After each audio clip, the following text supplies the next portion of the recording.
हम वो पत्थर लोग हैं जिन्हें मोहब्बत नहीं मिली। हम वो पत्थर लोग हैं जिन्हें कलंक समझा गया।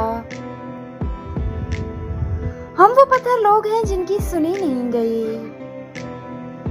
हम आड़ तराशे हुए सख्त पत्थर बन गए हैं, ऐसे पत्थर कि जिन्हें ना अब सुख सुख लगता है न दुख दुख लगता है।